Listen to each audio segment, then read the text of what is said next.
আসসালামু আলাইকুম। বেরো চিকিৎসা পুনর্বাসন কেন্দ্র থেকে জানাচ্ছি সকলকে ধন্যবাদ। আজকে একটি আয়োজন করেছি বেরো চিকিৎসা পুনর্বাসন কেন্দ্র। আমার একমাত্র মেয়ে নুসরাত জাহান রাইফার। আমি বার্থডে আয়োজন করেছি। আজকে বার্থডে বিশেষ অতিথি ছিল মানবিক শওকত হোসেন পিপিএম। তো আপনারা দেখতে পাচ্ছেন আমি মানবিক শওকত হোসেন পিপিএম ভাইয়ের হাতে থেকে আমার একমাত্র মেয়ে রাইফার জন্মদিন আমি পালন করি।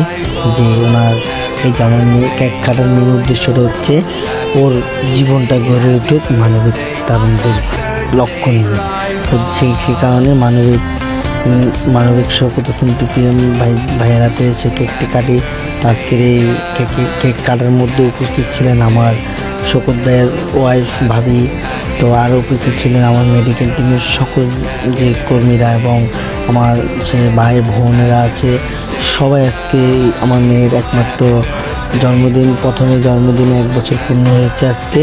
তো সকলকে জানাচ্ছি ধন্যবাদ যারা যারা আজকে এই প্রোগ্রামে অ্যাটেন্ড করেছেন, এবং আমি অসংখ্য ধন্যবাদ জানাচ্ছি আমার লিডার মানবিক শওকত ভাইয়ের কাছে, যিনি আমার এই মেয়েটার ছোট্ট একটা আয়োজনে তিনি ছিলেন, সময় বের করেছেন।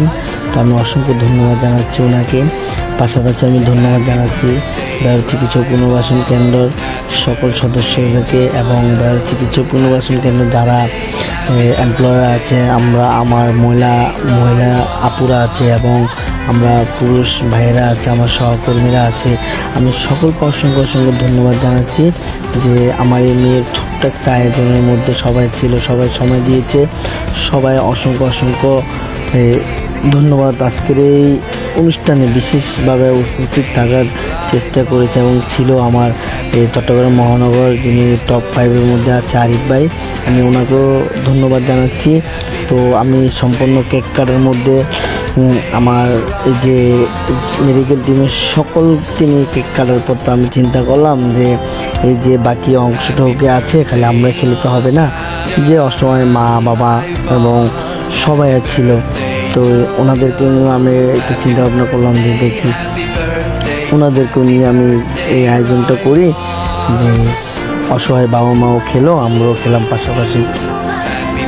তো এই যে আমি যে ভিডিওটা আজকে করলাম, ভিডিও করার মূল উদ্দেশ্যটাতে আয়োজন আপনি ছোট করেন অথবা বড় করেন, যে কোনো বিষয় নিয়ে আয়োজন করেন, যে যদি এই আয়োজনটাকে যদি আপনি অসহায় মানুষদেরকে নিয়ে করেন আসলে অনেক ভালো হবে এবং আপনারা এই অসহায় মানুষদের পাশে দাঁড়াবেন বেশি।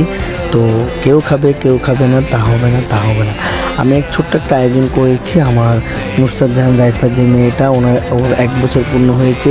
আমি চাইলে কিন্তু বাসায় বিভিন্ন বড় করে একটা আয়োজন করতে পারতাম, বা বাসায় আত্মীয় স্বজন নিয়ে সবাইকে নিয়ে আমি একটা ছোট্টখাটো একটা আয়োজন করলে বা আমরা খেতে পারতাম। তো এখন নিজে মানবিক চিন্তা করে যে আসলে এই যে আমি যেখানে আছি, আমি যে মেডিকেলে জব করি, আমি কিন্তু বেরো চিকিৎসা পুনর্বাসন কেন্দ্রর মেডিকেল টিম সদস্য হিসাবে আছি।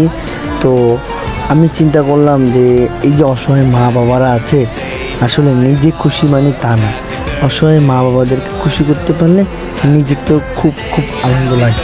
ওই চিন্তা করে কিন্তু আমি এই যে অসহায় যে মা বাবারা আছে ওনাদেরকে নিয়ে আমি এই ছোট্ট একটা আয়োজন করি। তো আপনারা দেখতে পাচ্ছেন যে আমি সকলেরকে নিয়ে, যে আমার এখানে যে অসহায় মারা আছে এখানে প্রত্যেকটা মাকে আমি যতটুকু সম্ভব খুশি করার চেষ্টা করেছি এবং কেক খাওয়ানোর চিন্তা করেছি। ছোট্ট একটা কেক নিয়ে আমি কতজন খুশি করতে পারলাম, যে আসলে কেক খাওয়াটা বড় কথা না, বড় কথা হচ্ছে যে আমি ছোট্ট হোক আয়োজনটা আমি সবাইকে নিয়ে করার চেষ্টা ভাবনা করেছি এবং যে অসহায় বাবা মা যারা আছে আমি সবাইকে নিয়ে কিন্তু করার চেষ্টা ভাবনা করেছিলাম। তো আমার আজকের এই ভিডিও থেকে আমরা একটা জিনিস শিখব, যে আমরা যে বিয়ে তারপরে যে গায়ে হলুদ অথবা যে অনুষ্ঠানগুলোই করি না কেন, যে আপনার অসহায় যে মানুষগুলো আছে আপনারা আশেপাশে এবং রাস্তাঘাটে যে অসহায় মানুষগুলো আছে এগুলোর জন্য কিছু করার চেষ্টা ভাবনা করবেন। তো দেখেন আপনি খেতে পারতেছেন, কিন্তু এই যে আমাদের বেরো চিকিৎসা পুনর্বাসন কেন্দ্রের যে অসহায় বেরো মা এবং বাবারা আছে ওরা কিন্তু কারো তো খুঁজে খেতে পারে না। যে আপনি দেখতে পারলেন যে ওরা কিন্তু একদম প্যারালাইসিস, ওরা কিন্তু একদম প্যারালাইজে শুয়ে থাকে। আমরা যদি ওদেরকে খাবাই তাহলে ওরা খাবে, আর না হলে ওরা ওয়াশ থাকবে। কারণ ওরা যে লড়তে পড়তে চলা না, আপনি যে দেখতে পাচ্ছেন বাবাটা খাচ্ছে, এই বাবা কিন্তু একটা হাত কিংবা একটা পা নেই, তো সেই বিছানায় শুয়ে থাকে, ওকে খাওয়ানো লাওয়ানো তো সব কিছু দায়িত্ব আমাদের। তো আসলে আপনারা যদি একটু মানবিক চিন্তা করে যদি এই মেডিকেলটা অসহায় বাবা মায়েরকে একটু দেখতে যান, তো আসলে দেখেন আপনি খেতে পারতেছেন, আপনি চলতে পারতেছেন, আপনি সব কিছু করতে পারতেছেন। এই যে আমাদের বেওয়ারিশ মা বাবাদেরকে দেখলেন, ওরা কিন্তু এই পৃথিবীতে আত্মীয়স্বজন থেকেও নাই। ওরা এখন বেওয়ারিশ হয়ে গেছে। কেন? ওদের কি দুনিয়াতে কেউ নাই? ছিল, দুনিয়াতে ছিল, কিন্তু হয়তোবা কারো স্মৃতিশক্তি হারিয়ে গিয়েছে, হয়তোবা কারো বাপ মা ভাগিয়ে দিয়েছে, হয়তোবা কারো মা বাবাদেরকে খুঁজে পাচ্ছে না। আপনারা যদি এই ভিডিও থেকে দেখে যদি কারোকে চিনতে পারেন, আসবেন আমাদের এখানে। তো আমি চিন্তা ভাবনা করলাম যে মেডিকেল করলে তো আর হবে না, ওই ভিত্তিতে আমি আমার একটা ছোট্ট একটা কেক আমার ফ্যামিলিদেরকে নিয়েও চিন্তা ভাবনা করলাম যে আমার ফ্যামিলিদেরকে নিয়েও করি। ওই চিন্তা ভাবনা করে আমি আমার নিজের বাসায় এবং আমার যে ভাই বোন খালাতো ভাই বোনেরা আছে, তারপর আমার আত্মীয়স্বজন আছে, ওদেরকে নিয়ে আমি একটা ছোট্ট একটা কেক কাটি আমার আম্মুকে নিয়ে, যে আমি চিন্তা ভাবনা করলাম যে সবাই মিলে একসাথে এনজয় করি। তো আপনারা দেখতেই পাচ্ছেন যে আমার পুরো ফ্যামিলিকে নিয়ে আমি ছোট্ট একটা কেক কাটার আয়োজন করেছি আমার মেয়ের। তো আসলে এই বছরের প্রথম যে ওর 1টি বছর পূর্ণ হয়েছে, এটি হচ্ছে ওর স্মৃতি এবং এটি হচ্ছে ওর ভালোবাসা। তো এই সবাই আপনারা যে ভিডিওটা দেখবেন এবং যে যেখান থেকে দেখবেন আমার এই ছোট্ট মামুনির জন্য দোয়া করবেন, এবং এর পাশাপাশি যে বেওয়ারিশ মা বাবাদেরকে দেখলেন ওদের জন্য একটু দোয়া করবেন, যেন আল্লাহ তাআলা যেন আমাদেরকে সুস্থ রাখে।